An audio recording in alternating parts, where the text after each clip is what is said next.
The business, motherfucker. The Daily Read. Your source for news, politics, sports, and all things trending. Here's your host, Marcus Gentry. Welcome to the Daily Read, and I am your host, Marcus Gentry. This is part 3 from school to the prison system and how we got here. And this is interesting. I hope you guys had tuned in to the like I said, I was gonna be off for from now to September 15th. I'm trying to launch my book, and I pre-recorded this message to young black men out here, because once it goes up on the internet, it's stuck forever. And hopefully some young man will run across these videos and get a full understanding of how things is moving around you different when you make under $100,000 a year, which is why a lot of young black men don't want to go to work. They rather hustle. You got 2 or 3 things going on. You can't be a part of the wealthy society, and you can't even procreate. It's all men's will or want to procreate. You can't even procreate unless you're taking care of somebody else's legacy. You can't even have your own because of how things are structured with us.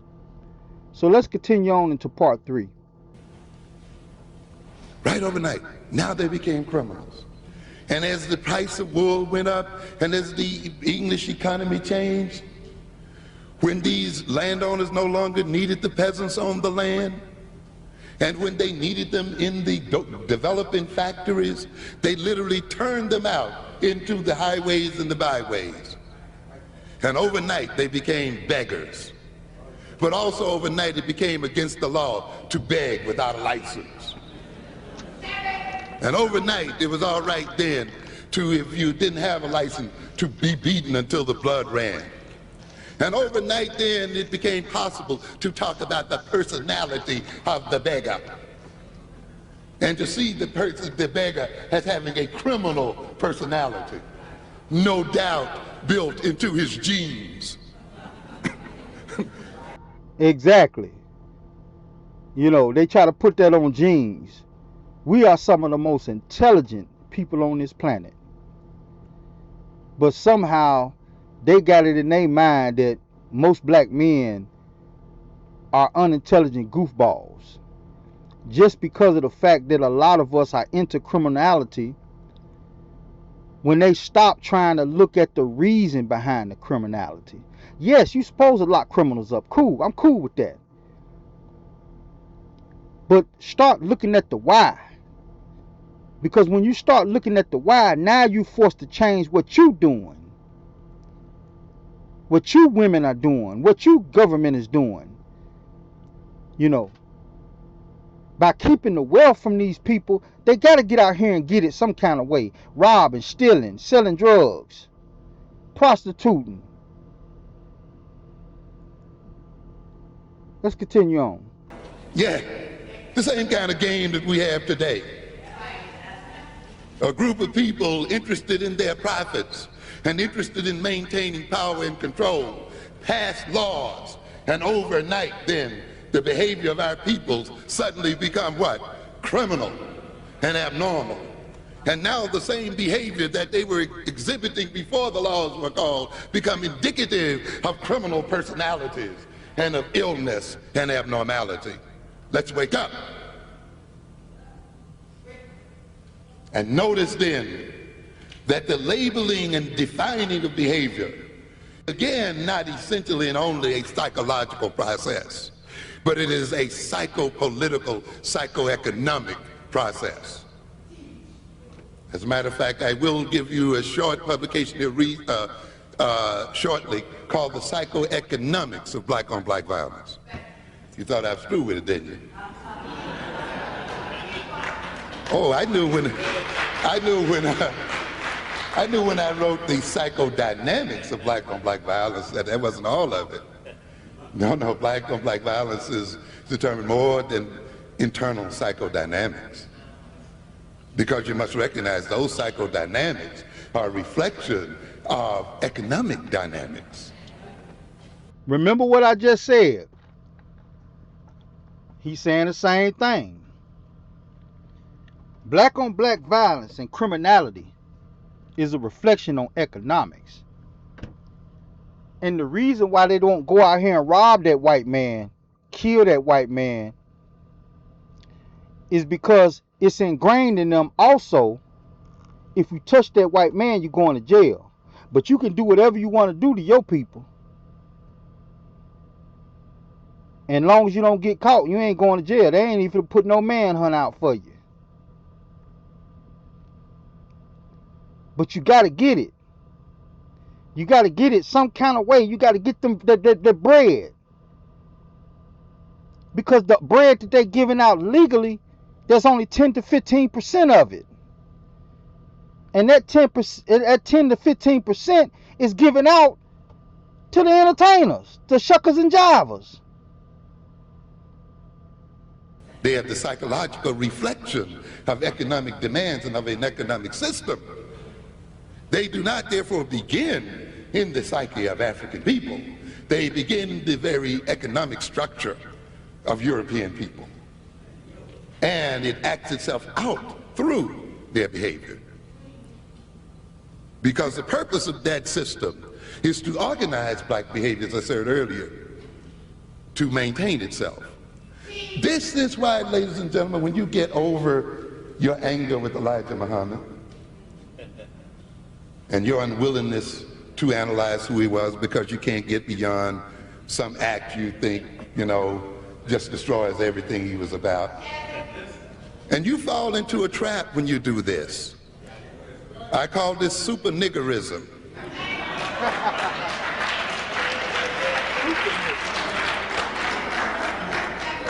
When all of those who may have achieved some position of leadership or influence must be perceived as totally and superly clean and must not be perceived as having one chink of a flaw in their personality. There is no man who is unflawed. No.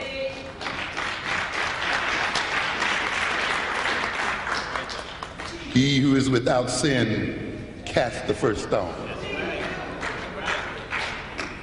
And yet when you demand of your leaders that they be totally saints and total saints, then all your enemy has to do is put one little smudge of dirt on them.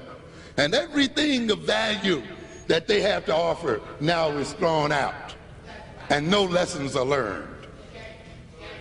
Yes. And the Honorable Elijah Muhammad is due a good analysis of his leadership and what he had to offer black people, regardless of what you may think. Because the Honorable Elijah Muhammad was the greatest psychologist that black people ever created, bar none. But you see, that sounds odd if you haven't taken time to get around your anger, to look at what was going on there. You understand? When you look at the mythologies of Islam as just mythologies, without looking at them in their political and economic function, it was not an issue as to whether the white man was a true devil or not, which he is.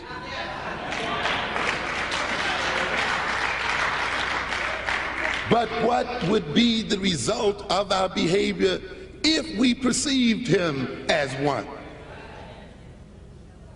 You see? If we related to him, what? As one. Not as an object to be merged with, to be assimilated with, to be integrated with, but as one to be pushed away.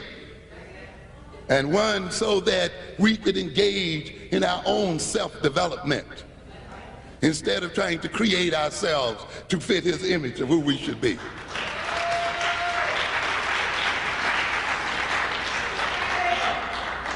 You thought Elijah Muhammad was hard when he dictated diet and taste, but your taste had already been dictated by the Europeans.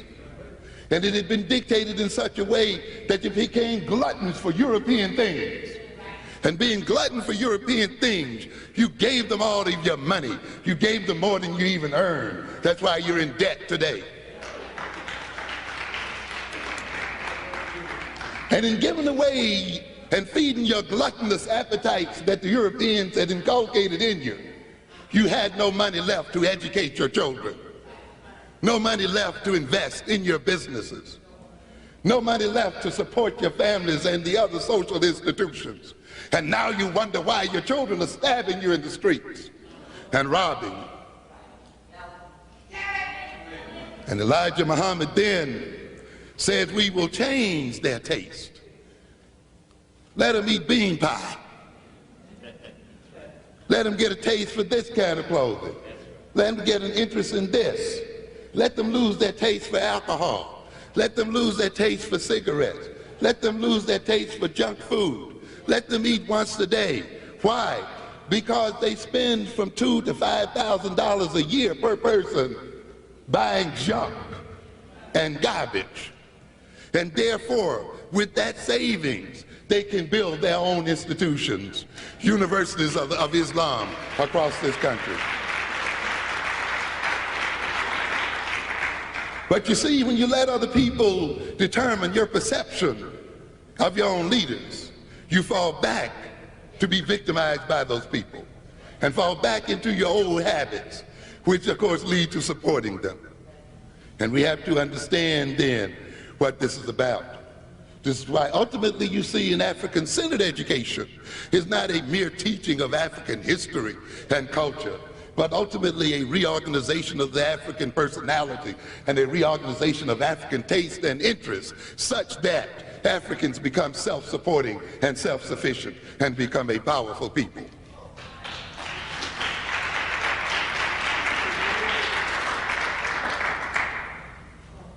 So you have to be careful, you see. Black people are absolutists. Yeah, we're absolutists, you know.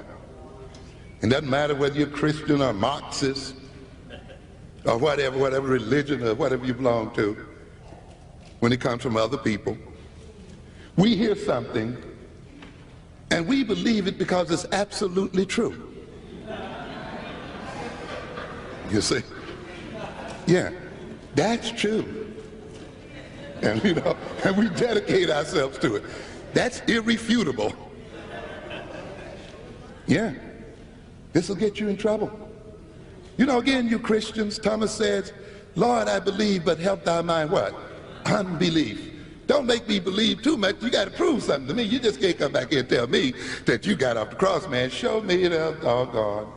Yeah, let me see something here. You see, we just can't take it on your what? Your word. But you see, the idea of the European is to get us to take him on his what? Word. And he handed us the word. Yeah. And he ended up, though, what did we say? With the land and everything else. Why? Because we believe the word only. Absolutely. Because the word to us appeared true. Now let me quickly show you what I mean by this. A European walks up and says, we shouldn't really see each other in terms of race. We are all human, and the globe belongs to all of mankind. We shouldn't really relate to each other in terms of nationalities. We should be free to move across the earth as we see fit. And we should be free to invest wherever there are opportunities to invest. All of us should have that right. That's called free market. Yeah, free market economy. Oh yeah, that's right, that's right. And of course we're glad to hear from him, you know, oh, this man has become civilized at last. But wait a minute, you see, you got to ask something. Even though you might not argue with the basic premise, you've got to ask, who is saying this and why are they saying it? What will be the consequence of my believing this? You see? You got to go beyond the absolute truth of something and look at it in the context of power. and the context of differences. You see, you got a bunch of people around here telling you, well, we preach universal principles and we talk about universal truths. Then why isn't the bounty of the earth universally distributed? Why aren't the goods of the earth randomly distributed? Why is there a non-random distribution of power and benefits and so forth? And it seems to cluster around the very people who preach universal principles. And the people who believe it most have it least. Yeah. Because you see, that guy who's telling you that we all should be free to invest wherever opportunity lies is the only guy that has what? The money. And therefore, through your very moral belief, you will give consent to having your property owned by others, to have your resources owned by others. And then you'll find yourself wondering, why do good people suffer? It's built in. They suffer because they believe in absolute truth and nothing else. And the more they suffer, those who preach those absolute truths tell them that they suffer because their belief isn't strong enough. So they believe harder and become poorer.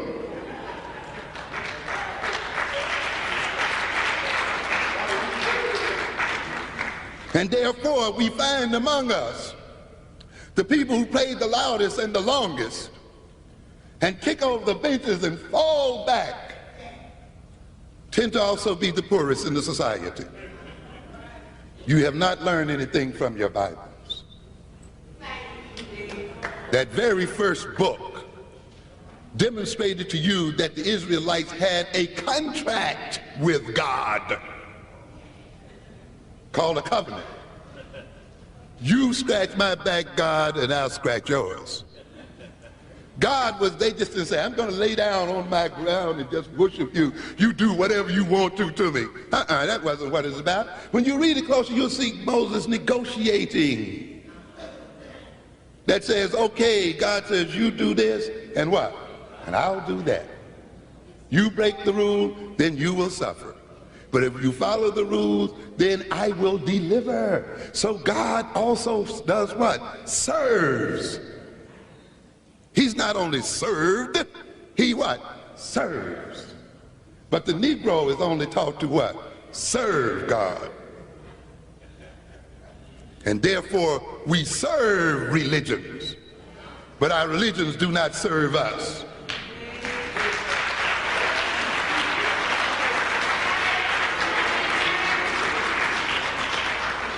Somebody told Elijah Muhammad, being a black Muslim makes you unorthodox. That's exactly the point. Because being black Muslim means that Islam will serve whom? Black folk. It just won't be an instance of black folks serving what? Islam alone. But Islam, being black Islam, becomes an Islam that operates in the service of black folk and black interests. Hope you understand what I'm saying here. You understand? We have to recognize this, so we got to get over this absolutism. And the Marxists run the same game, scientific socialism, same old nonsense.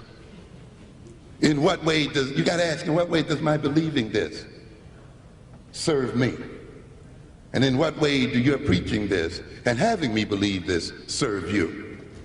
And say, while what you say is true, and I don't argue against it, I am not in agreement with the consequences. We must also change some other things in our relationship along with this belief, so that in my believing it, I will not be deprived of my freedom or deprived of my resources and of my possibilities. Share some of that doggone money if you believe it so hard.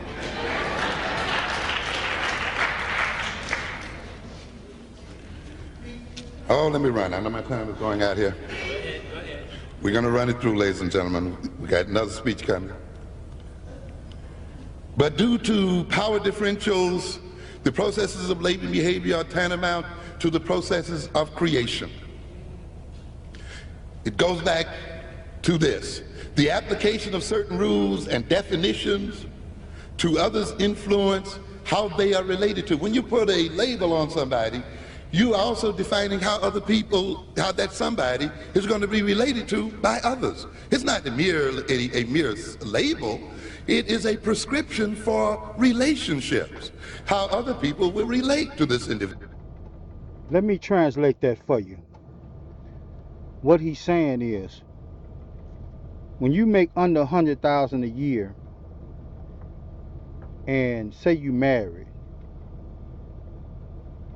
you've never beaten your wife, you did everything you're supposed to do by the book, you're not out here selling drugs, you work at say the textile mill, making $800-900 a week, and then your wife runs off with the local dope boy that makes over 100,000 a year selling drugs. You get angry because you wasted years of your life with this woman. You start tearing up shit, throwing her stuff out. Now they label you weak, not a man. Instead of saying, why don't that man that she left with pay you for the years that you was with her? And then you can go on about your business. Take her with you. Why don't you go to that man and be like, hey, you can have the bitch. Just pay me. I was with her for 3 years. That's about $65,000 a year I done put into this relationship, and her kids that ain't even mine. Pay me, nigga. That's too much like right. So what they do, they label you as a problem, as ineffectual. That's why she left you. Or you abusive. Well, did he hit you? No, he ain't never hit me. But he just abusive. Treat me like a child. How did he treat you like a child? Well, because he always talking about insurance and health insurance. I don't want to hear all of that.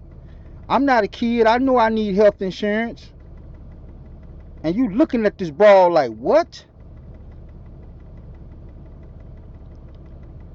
All of this right here, the labeling, what he's telling you is, when you step outside the norms and let these normal black gatekeepers know, I see you. You're not pulling nothing over my eyes. And if you try to get in the way of my wealth, I'm going to try to destroy you. Whether it's physical or financial. However I got to do it. I'm going to try to destroy you.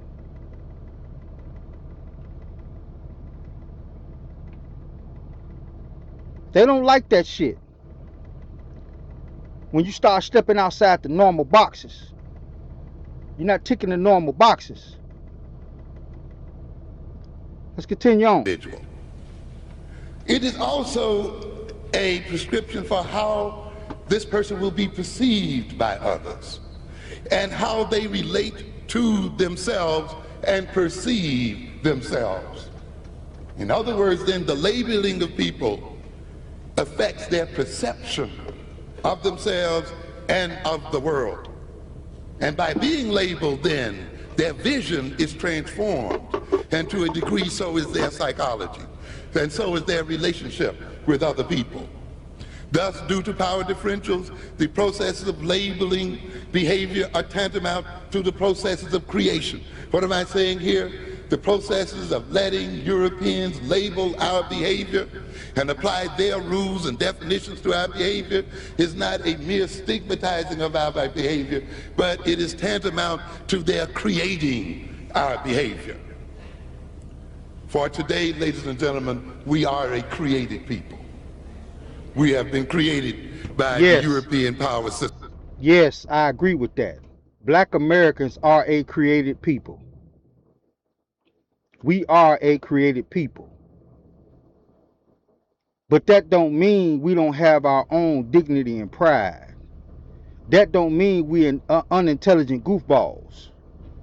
Some of us men are very highly intelligent. Some of us men are very aware of what's going on.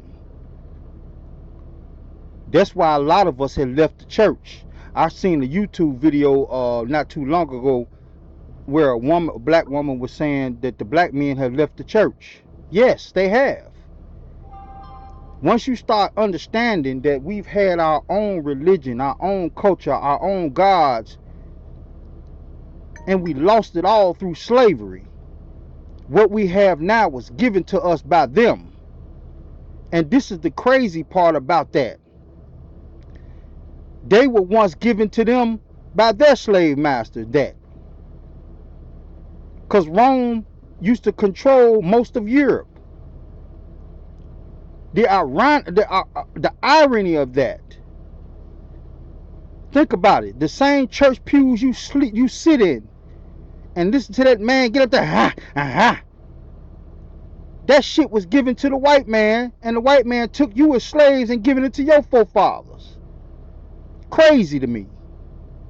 And nobody even pays attention to that. If you speak about it, you're like an ungodly person. You know, there's something wrong with you. You know, that shit. Ain't nothing wrong with me. I know the truth. And I'm not finna sit there and fake in your face like I like you. So I'm damn sure not finna sit there in the pews like I'm gonna sit in here knowing that this is not us.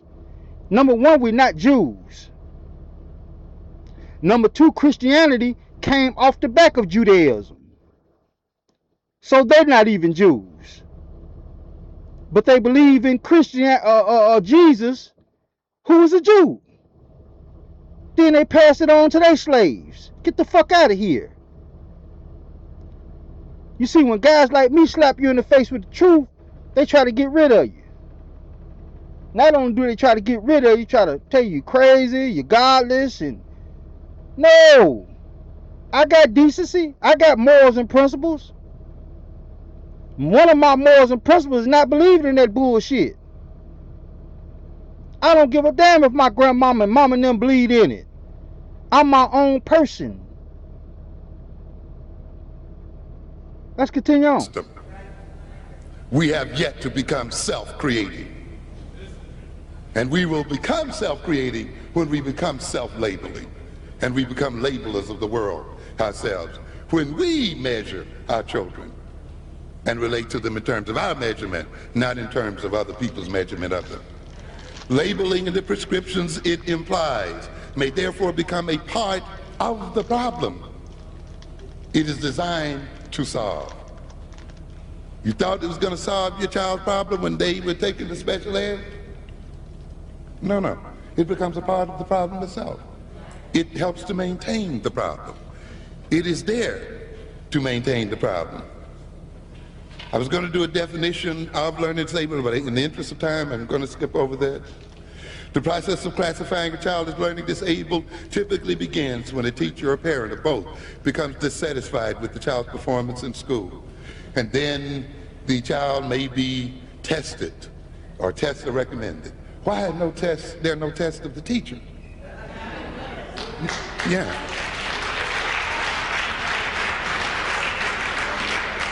No test of the school. No test of the school system. No test of the political purpose and direction of the educational system itself. Why is it that it's the child who's the only thing tested in this equation, ladies and gentlemen? Who is the learning disabled child? According to the definition passed by public law, enshrined in public law 94-142, who is the disabled child leaves the specific procedures for classifying learning disabled children up to individual school districts and to states. And then you're going to have various definitions.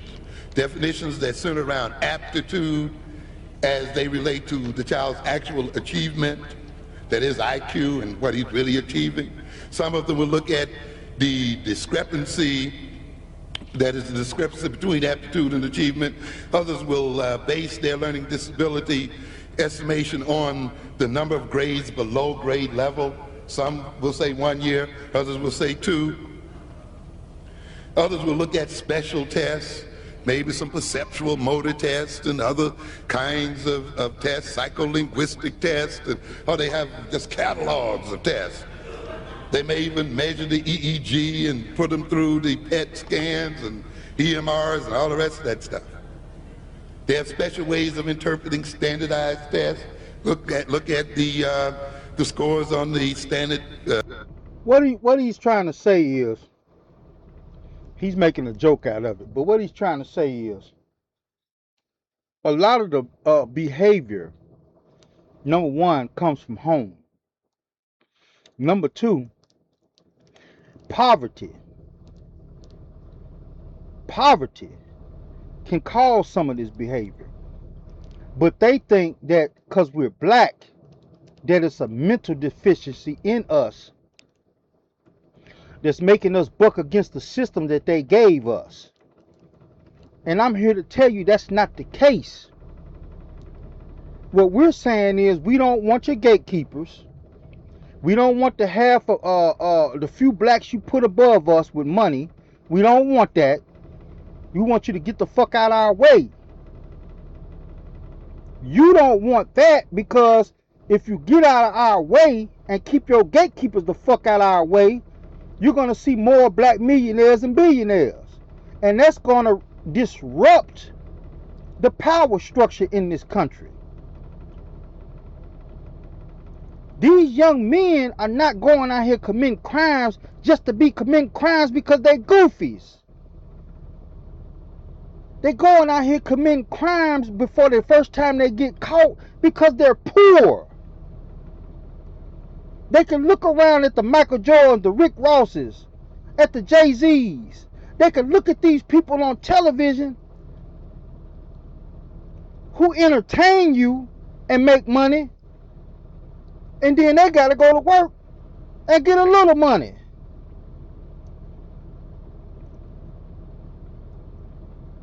I hope you understand what I'm saying. We're intelligent people. So we're not out here just doing crimes because we're unintelligent people.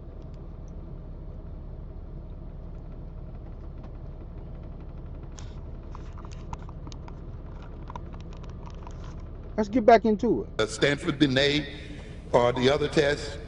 All of these are ways in which the learning disabled child is supposedly discovered. According to a respected authority in this area, author of the book Learning Disabled, yes, child, and by Sylvia Fernham Diggory, an alarming number of children are misclassified as learning disabled. By recent estimates, 80% of the children who are classified as learning disabled should not have been. We have a game going on here. Now, I'm going to stop that right there because I was labeled that. I'm going to give y'all story time for a minute. I remember when I first joined the 5% Nation, I was in North Carolina. I really didn't want to be in the South. And I would act out. I'm a grown man who has a mother in the military, who watching people praise her as being this strong, independent black woman. But when you look behind the scenes, I'm basically her son husband at 15 and 16. I can't play football. I can't play basketball. I can't do the normal things that young adults do because my mom has 4 kids. And while she's out trying to be superwoman, I'm at home gotta watch your damn kids. Them my siblings, them not my kids. Everything starts at home. Everything. But it's not just about that. It's about the conditioning that we people have been conditioned in this country. It's a reason they keep giving us felonies. not because of crime. It's a reason why they try to put black females ahead of black men, while all other nationalities, they women stand behind them. Whether they Venezuelans, whether they Mexicans, whether they white people, they women stand behind them. I'm talking about even if they racist whites walking around in the Ku Klux Klan, they got women standing behind them too. When it comes to us, they try to empower these people like they super women, looking at us like we trash. The fuck out of here.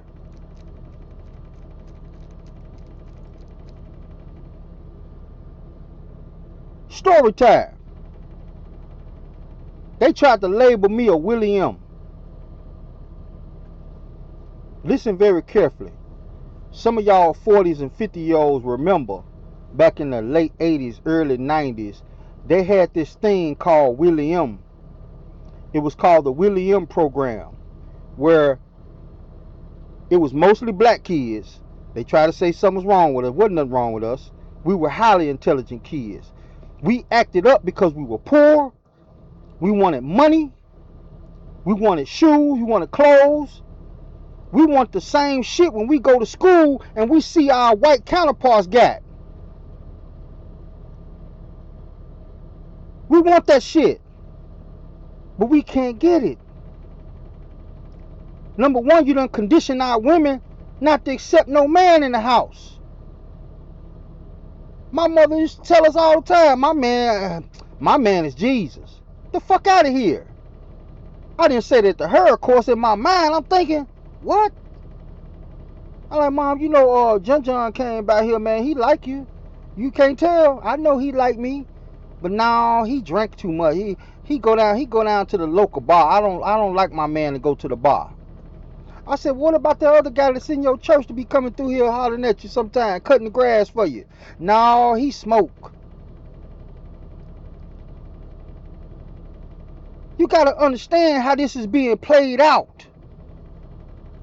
The conditioning of our people to get along and go along with this bullshit, and we only gonna give you 10 to 15% of the wealth in this country, and then you got to manage that.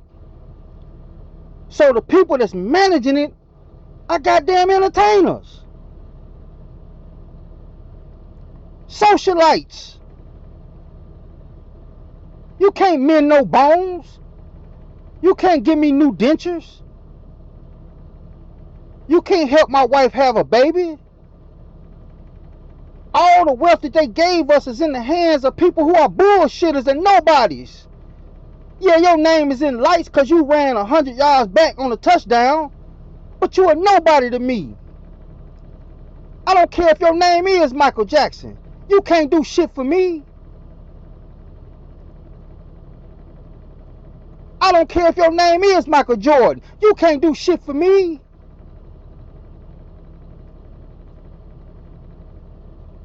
They tried to label us Williams.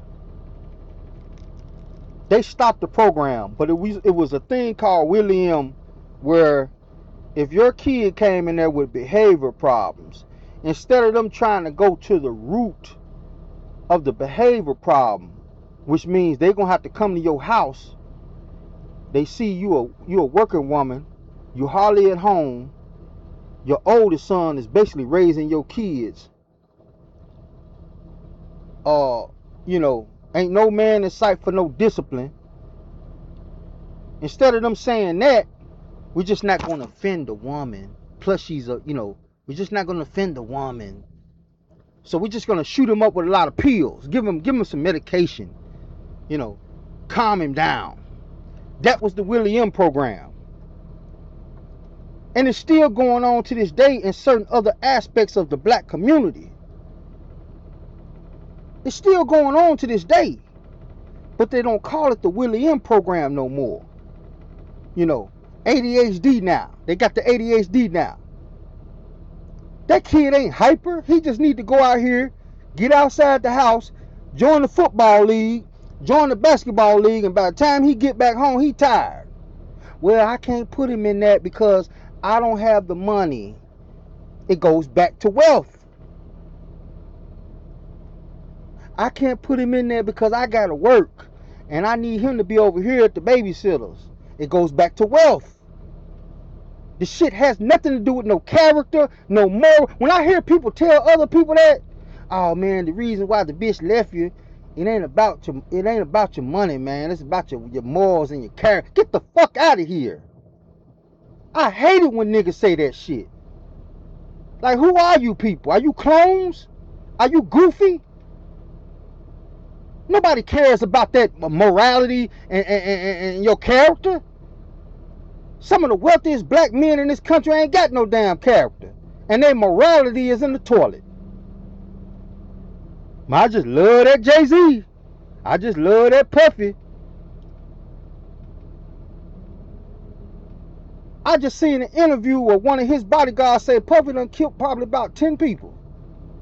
Or had them killed, not kill him himself. 10 rappers in the rap game. Puffy done had some involvement in their death. 10 people. What kind of morals and character is that? For 20 years, this man dominated the scene when it came to social activities. So when I hear people say that bullshit, man, I look at them strange. Like, man, get out of here. Morals and character. The fuck out of here.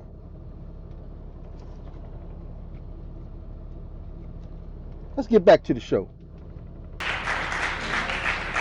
Gerald Coles, in The Learning Mystique, a critical look at learning disability, contends that the rare, genuinely learning disabled children, perhaps 5 out of every 1,000 children, are often lost in the misclassified crowd and are not receiving the specialized education that they need and that the federal law mandates.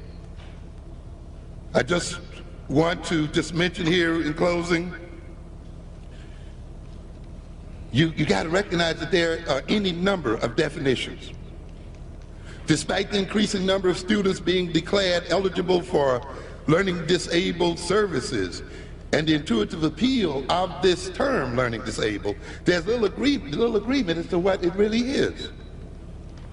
In the Journal of Psychoeducational Assessment, a study by Vaughn and Hodges reported as many as 38 different definitions in a survey of 42 state departments of education as to what it means to be learning disabled.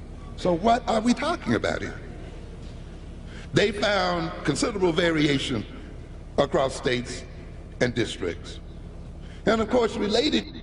Learning disability is basically trying to keep saying that black people are dumb because you don't want to fit into the mold that society is trying to put on you. That you're some kind of beast or you're a burden to us. I told you in the first episode of this 3-part show how this woman had the audacity to tell me, why don't I go where I'm appreciated instead of tolerated? And I'm thinking in my mind, bitch, are you crazy? How many black women I done helped over the years of my life? You gonna say that shit to me like I'm some kind of problem? You got me fucked up.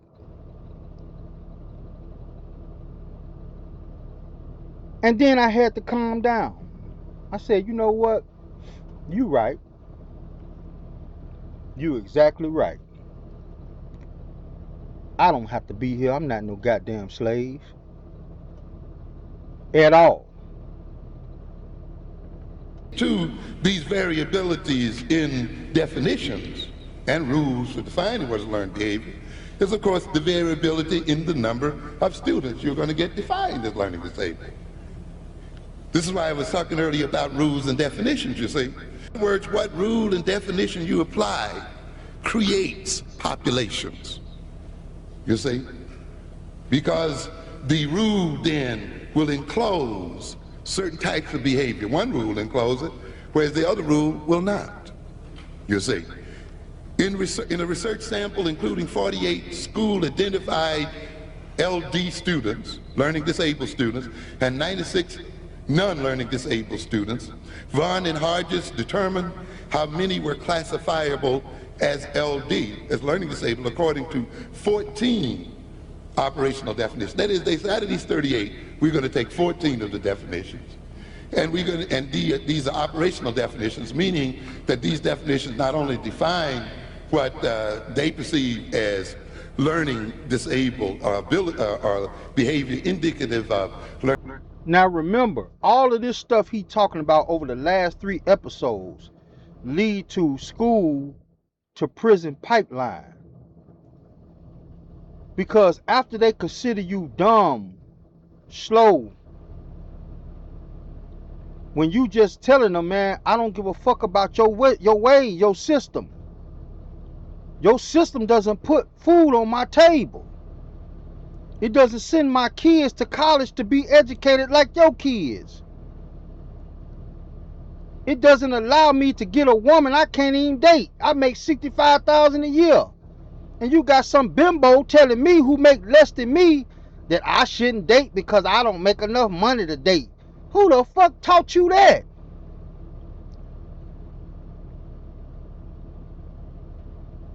And that's the case, you should never date. I make more money than you.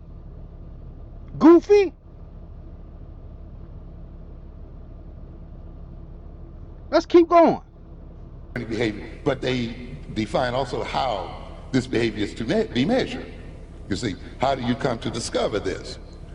The total sample then was 144 students, and it contained therefore 33% of school-identified learning disabled, that is, children who had already been designated as learning disabled, were 33% of the sample, and 66%, roughly speaking, of the sample were non-learning disabled students. Now, when they applied these tests then, these 14 tests, applying these different rules and definitions, they got then different populations of people they call learning disabled. The percentage of the total sample, including both learning disabled and non-learning disabled students as defined by schools, the percentage of the total sample identified by each definition ranged from 5.3%. That is, some of the definitions that said only 5% of these students are learning disabled, despite the fact that 33% had already been identified as such by the schools. Others, the other extreme says 70% of the sample is what? Learning disabled.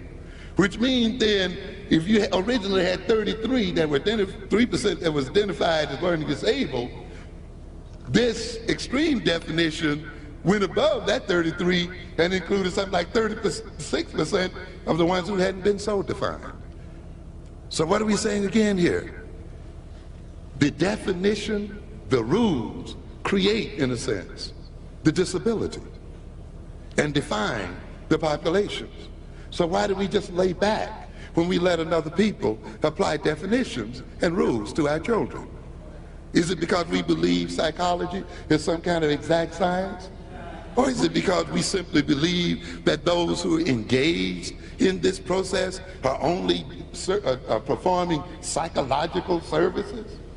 Are only in there to serve educational purposes when they don't even know what the hell they're talking about?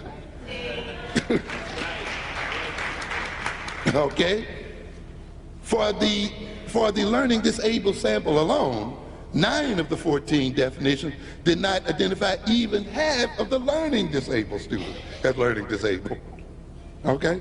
So that's that. But in terms of time, we're going to have to move on. Let me skip over some things. Maybe on another thing we'll look at this. Let's quickly, though, look at the political economy of special education. Has many economic implications. Once a child has been certified as learning disabled, additional money is sent to the school district on the child's behalf. The exact amount varies, but is quite substantial. It is well now over $7,000 per child. You're talking about an industry as a result of defining our children as learning disabled that generates now well over $15 billion. Those are jobs, mostly white jobs, with a handful of hand-picked blacks in there with them. Those are jobs. When half of our young men and women are highly intelligent, not dumb. They're acting out because they're poor. They don't have nothing. So instead of you pumping money into a county or a state, and those people are turning around and labeling more and more young black youth as problematic when they're not, they're poor. Increase the economics on a community and you're going to see the crime drop. The money is not sent directly to the individual children, but goes into a general budget to pay the special education personnel and buy supplies. So what do we have here, ladies and gentlemen? A built-in incentive to do what? Classify our children as learning disabled because it brings in money to the district. And jobs. So it's no wonder then that between 1977 and 1986, the children classified as learning disabled moved from 800,000 to 2 million. You'll learn one day, ladies and gentlemen, that black problems and the image of black people as problem people is worth billions of dollars to Europeans. And that's where the school to the pipeline, the prison pipeline come in at. Thousands of white jobs, the lawyers, the judges, the turnkeys, the prison guards. And they have a few blacks scattered here and there involved in that. But those are white jobs. They even got private prisons jumping up now. They got to fill them beds. Those are white jobs. I hope you guys learned something. This was a 3-part series. Because like I said, I'm not going to be back on the air until September 5th or a little after. Because I'm trying to launch my book. And we're going to get it done. I need to focus on that. This is the Daily Read, and I'm out. The business, motherfucker. The Daily Read. Business.